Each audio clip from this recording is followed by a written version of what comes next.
नमस्कार, stock with में आपका स्वागत है। सर आज बात करते हैं एफएल इंडिया के ऊपर। एफएल इंडिया कंपनी आज के दिन की अगर तेजी देखी जाए तो आज के दिन 7.20% की तेजी रही कंपनी में।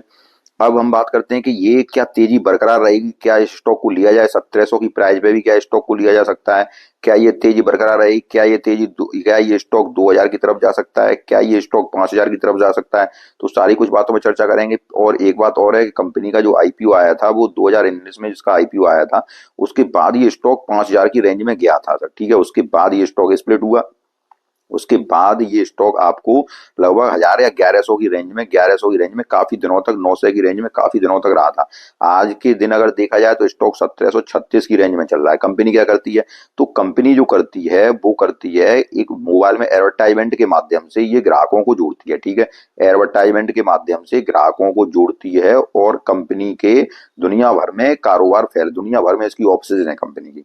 उसके बाद अगर बात करें तो कंपनी जो है दुनिया भर में ऑफिस के बाद इसके माइक्रोसॉफ्ट और बीसीसीएल जैसी बड़ी कंपनी इसकी पार्ट इसके माइक्रोसॉफ्ट और बीसीएल जैसी बड़ी कंपनी इसके इन्वेस्टर्स में शामिल हैं। तो कंपनी को मैंने इतना आपको बताया। उसके बाद आप कंपनी की पूरी डिटेल जानकारी आप हमेशा लिया करिए। और डिटेल जानकारी जो आपको लेनी है वो गूगल पे जाइए, स्क्रीनर की वेबसाइट पे सारा कुछ, ये देखिए यहाँ लिखा है वेबसाइट, यहाँ पे सारा कुछ आपको जानकारी मिलेगी, उस पे जाइए, ठीक है सर। उसके बाद अगर हम बात करते हैं तो मार्केट कैप की अगर चर्चा कर रहे हैं तो मार्केट कैप इसका 24,371 करोड़ का है। उसके बाद अगर आगे बताएं आपको तो पीई रेशियो जो स्टॉक का चल रहा है वो 71 का ही लगभग पीई रेशियो चल रहा है।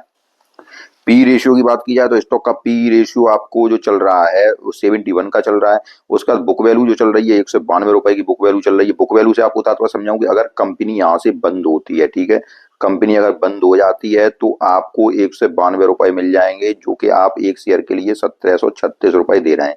उसके बाद अगर आगे चलें तो आगे देखिए आरओसी आरओई दोनों ही आपके 16.2 और 15% के हैं, जो कि बहुत ही अच्छे हैं। उसके बाद अगर चलते हैं, फेस वैल्यू 2 रुपए की फेस वैल्यू का स्टॉक है और उसके बाद पीई रेशियो आपको 1.63 का है। अब चूंकि मैंने बताया था कि स्टॉक स्प्लिट हो गया था, कौन सी प्राइस पे हुआ था, 5000 की प्राइस पे हुआ था, 1:5 में, ठीक है सर।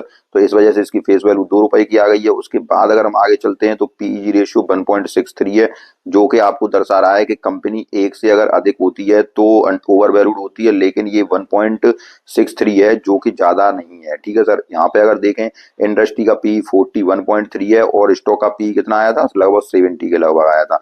यहाँ से अगर और आगे चलें तो ये देखिए डेब्ट टू इक्विटी कंपनी के पास कर्जा बहुत कम है, ये अच्छी बात है। उसके बाद ईपीएस 24.4 का है और रिजर्व कंपनी के पास 2667 करोड़ की रिजर्व है कंपनी के पास। पिट्रोस की स्कोर ये 3 का है। अब ये पिट्रोस की स्कोर की अगर मैं बात करूं तो 4 का औसत माना जाता है, ठीक है सर। 4 का औसत होता है, लेकिन ये औसत से भी कम है। अब क्या होता है कि जब सारे फंडामेंटल होते हैं तो एक दो में अगर एक आध फंडामेंटल देखते हैं आगे क्या हो रहा है इस कंपनी, उसके बाद हम आगे बात करते हैं। सेल्स ग्रोथ देखिए तो 31.7% की दर से बढ़ रही है। प्लेज परसेंटेज कुछ नहीं है, कोई शेयर प्लेज नहीं है। 5 साल की ग्रोथ अगर देखी जाए तो 49.2% है। 3 साल की ग्रोथ 52.8% है। प्रमोटर की होल्डिंग 55.1% है। ओवरऑल अगर देखा जाए करंट रेशियो भी अगर देखें तो 3.69 का है। करंट रेशियो जितना अच्छा होता है उतना ही ज्यादा अच्छा रहता है, ठीक है सर। करंट रेशियो की अगर बात करें तो आपका 3.69 है, जो कि अच्छा है। उसके बाद अब थोड़ा रिजल्ट की ऊपर बात करते हैं तो रिजल्ट आप देखिएगा किस प्रकार के रिजल्ट आए। अब अगर हम रिजल्ट पे आते हैं तो सितंबर माह का रिजल्ट देखिए, जो कि सेल्स हुई है 543 करोड़ की सेल्स हुई है कंपनी की। उसके बाद खर्चा देखें तो खर्चा 430 करोड़ का हुआ है। ऑपरेटिंग प्रॉफिट मार्जिन पे अगर बात करें तो मार्जिन इस बार का 21% है, उससे पहले 20%, उससे पहले 90%। तो ये मार्जिन देखो लगातार कंपनी अपने आप को मेंटेन करके रखे हुए है। अब यहाँ अगर देखते हैं तो ये देखिए प्रॉफिट अगर देखें तो प्रॉफिट इस बार का 92 करोड़ का प्रॉफिट हुआ है। पहले ये 87 करोड़ का, उससे पहले 87 करोड़ का, उससे पहले 77 करोड़ का। उसके बाद ईपीएस देखें तो ईपीएस 6.56 का है, उससे पहले 6.18 का, उससे पहले 6.24 का। मतलब कंपनी लगातार अपने आप को मेंटेन करके रख रही है। उसके बाद अगर रिजल्ट के बाद अगर थोड़ा सा अगर यहाँ देखें साल दर साल का प्रदर्शन देखें तो साल दर साल के प्रदर्शन में भी ऑपरेटिंग प्रॉफिट मार्जिन की बात करें तो 20% साल दर साल में भी लेके चल रही है कंपनी, ठीक है सर। उसके बाद अगर देखते हैं तो ये देखिए नेट प्रॉफिट कंपनी का देखा जाए तो 343 करोड़ का, उससे पहले 297 करोड़ का, उससे पहले 245 करोड़ का नेट प्रॉफिट भी अच्छा है कंपनी का। ईपीएस देखें तो ईपीएस भी बढ़ रहा है। अब यहाँ पे अगर हम आते हैं बैलेंस शीट पे अगर चर्चा की जाए तो बैलेंस शीट देखिए, कंपनी के रिजर्व देखिए आप। कंपनी के रिजर्व 48 करोड़ के कभी रिजर्व थे, आज कंपनी के पास 2667 करोड़ के रिजर्व हैं। कर्जा देखिए तो कर्जा कंपनी का मात्र 135 करोड़ का कर्जा है, ठीक है सर। उसके बाद अगर देखते हैं फिक्स्ड एसेट देखिएगा आप, जो कभी फिक्स्ड एसेट 27 करोड़ के थे कंपनी के, आज 1280 करोड़ के हैं। सर देखो, जब हम किसी कंपनी को देखते हैं तो जैसे फिक्स्ड एसेट है, अब फिक्स्ड एसेट आप अगर समझ रहे हो तो फिक्स्ड एसेट क्या होता है। जैसे आप कहीं अगर रह रहे हो तो अगर आपसे पूछा जाए कि आपके पास क्या है, तो आप बताओगे हम पे जमीन है, जायदाद है, तभी तो हम कहेंगे कि ये मतलब जो भी आपकी लैंड है, तभी तो आप कहोगे कि ये हमारे पास ये आपकी प्रॉपर्टी है। तो ये प्रॉपर्टी उसकी लगातार बढ़ती चली जा रही है। देखिए 1280 करोड़ पे आ गई, जो कभी 27 करोड़ पे थी, ठीक है सर। और अब उसके बाद अगर देखें अदर एसेट, देखें अदर एसेट भी कंपनी के 49 करोड़ से बढ़कर 2014 करोड़ के हुए हैं। तो अब कंपनी में मैं आपको लगातार बताता हूं कि जब भी आप किसी कंपनी को लो, जब भी आप किसी कंपनी को लो, तो अब आपको देखना क्या होता है, आपको यही बातें देखनी होती हैं कि कंपनी के लिए देखिए आप बैलेंस शीट में अगर देख रहे हो आप, तो ये देखिए फिक्स्ड एसेट कंपनी के लगातार बढ़ रहे हैं कि नहीं बढ़ रहे हैं, ठीक है सर। उसके बाद देखिए कि कंपनी ने इन्वेस्टमेंट कहाँ कर रखा है, अदर एसेट बढ़ रहे हैं कि नहीं बढ़ रहे हैं, कर्जा कम हो रहा है कि नहीं हो रहा है, उसके बाद रिजर्व बढ़ रहे हैं कि नहीं बढ़ रहे हैं, उसके बाद रिजल्ट कैसा पेश कर रही है। सब कुछ बताने के बावजूद भी आप लोग ऐसी कंपनियों के बारे में पूछते हो जो कि कंपनी के फंडामेंटल ठीक ही नहीं होते हैं। तो अब तब भी आप उन कंपनियों में निवेश करते हो। जैसे इससे पहले मैंने वीडियो बनाया है भारत ग्लोबल डायनामिक लिमिटेड के ऊपर, ऐसी कंपनियों में निवेश करोगे, या ऐसी कंपनियों में निवेश करोगे जो कंपनी एक काफी ऐसी कंपनी आपको बता दूं और भी कंपनी है, जैसे क्रेसेंडा के, क्रेसेंडा में देखोगे मतलब पेनी स्टॉक्स में देखोगे, जो छोटे स्टॉक होंगे उनमें ही देखोगे कि सर इनमें बताइए, सर इनमें बताइए। किसी भी पेनी स्टॉक में सर पैसा नहीं बनता है, ये आप याद रखिए। कई यूट्यूबर वीडियो बनाएंगे सर, मैं ये अब किसी का नहीं कहूँ, कई बड़े बड़े यूट्यूबर भी वीडियो बनाएंगे और वो वीडियो बना बना के भी कहेंगे बीजीडी, आज से पहले ही वीडियो बन रहे थे उनके, और अब पता है अब वही यूट्यूबर वीडियो बनाएंगे कि इसका फंडामेंटल खराब हो गया। सर पहले आपको ये बताइए, पहले भी तो कह रहे थे, पहले भी इसी के स्टॉक के बारे में, इससे पहले ही मैंने वीडियो बनाया सर, और 7 दिन पहले ही मैंने बीजीडीएल का वीडियो बनाया था। अब वही बड़े बड़े यूट्यूबर कह रहे हैं कि इसके फंडामेंटल खराब हो गए, तो वो पहले कहाँ चले गए थे सर। तो जो बात मैं कहना चाह रहा हूं उसको देखिए सर, कि आप भी फंडामेंटल एनालिसिस करना इतना सीख लीजिए जितना मैं वीडियो में बताता हूं, तो वो भी आपके लिए बहुत काम की है, ठीक है सर। उससे ही आप सारा कुछ देख लेंगे।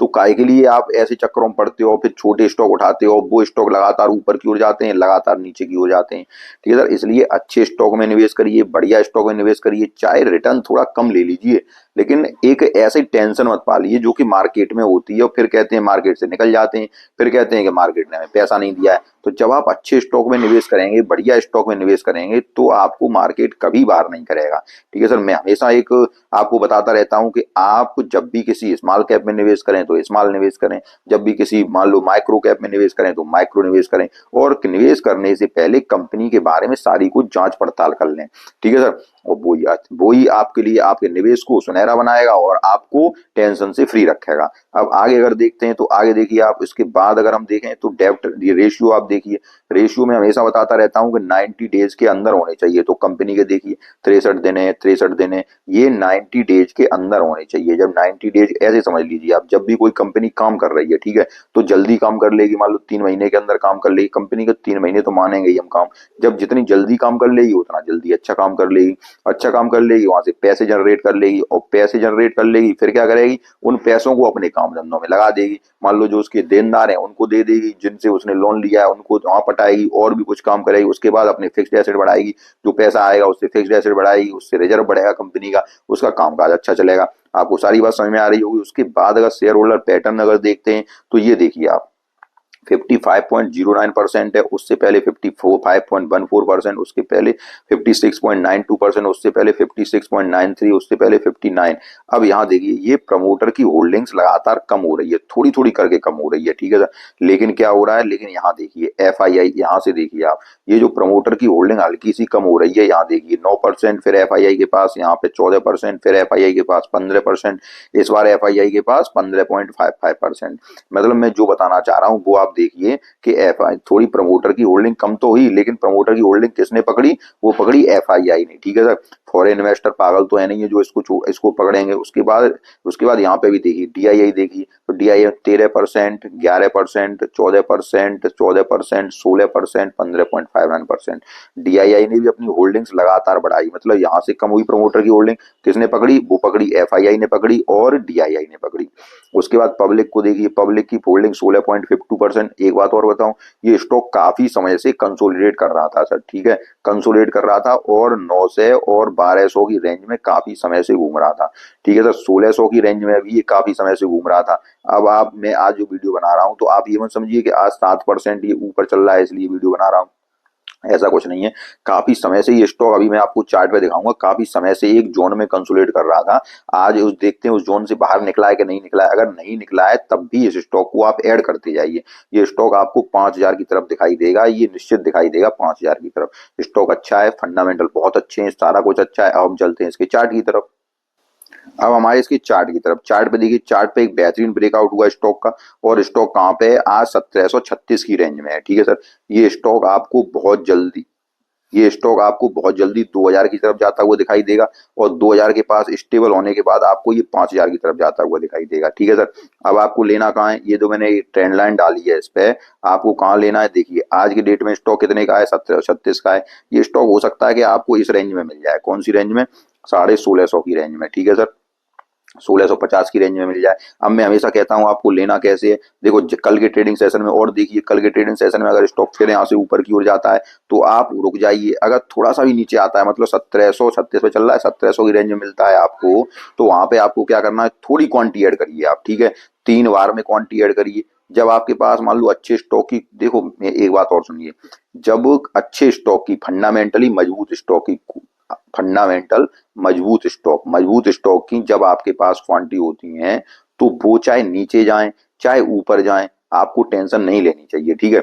अब मान लो थोड़ा सा अगर हम ऊपर भी ले लेंगे तो क्या हो जाएगा, मान लो 5% ऊपर ले रहे हैं, हमें क्या, हम बात कर रहे हैं लॉन्ग टर्म की। अगर लॉन्ग टर्म में मान लो हम 3 साल रखा, ठीक है, और 2 4 5% हमने स्टॉक को ऊपर भी ले लिया, तो दिक्कत क्या हो जाएगी सर, आप बताइए। अब आपको क्या करना है, थोड़ी क्वांटिटी हमने यहाँ ली, 3 बार में आपको क्वांटिटी लेनी है। थोड़ी बार में हमने यहाँ जो मैंने ट्रेंड लाइन डाली है, ट्रेंड लाइन लगभग 1650 के आसपास है। तो अगर हमें मान लो कल की ट्रेडिंग सेशन में देखिए, अगर इस ट्रेडिंग सेशन में अगर ये आपको अगर 1700 या 1650 के पास आता है, तो थोड़ी थोड़ी आप क्वांटिटी ऐड करते जाइए, और ये स्टॉक इस प्राइस पे आ सकता है आपको, जो मैंने बताई ये जो प्राइस है देखिए 1600 1700 की रेंज में, ठीक है। तो 1650, 1650, 1600 पे क्वांटिटी ऐड करनी है, और थोड़ी सी 1700 पे मान लो एक दो क्वांटिटी यहाँ ऐड कर लो, फिर धीरे धीरे नीचे ऐड करते आप। तो अच्छे स्टॉक की अगर क्वांटिटी नीचे भी आ रहा है तब भी आप टेंशन मत लीजिए, बहुत बेहतरीन स्टॉक है सर, बहुत बेहतरीन स्टॉक है। कुछ दिन पहले ये स्टॉक लगभग 900 रुपए पे मिल रहा था आपको, 900 या 850 की रेंज में मिल रहा था, काफी दिनों से कंसोलिडेट कर रहा था स्टॉक। अब ये स्टॉक सीधा 2000 के ऊपर दिखाई देगा, उसके बाद ये स्टॉक आप होल्ड करेंगे तो आपको 5000 के ऊपर भी स्टॉक दिखाई देगा। बेहतरीन फंडामेंटल है, सारा कुछ वेल एंड गुड है। अगर आपको वीडियो पसंद आए हो तो वीडियो को लाइक कीजिए। हाँ, इससे पहले मैंने काइनास टेक्नोलॉजी के ऊपर वीडियो बनाया है, तो उसको भी देखना मत भूलिए।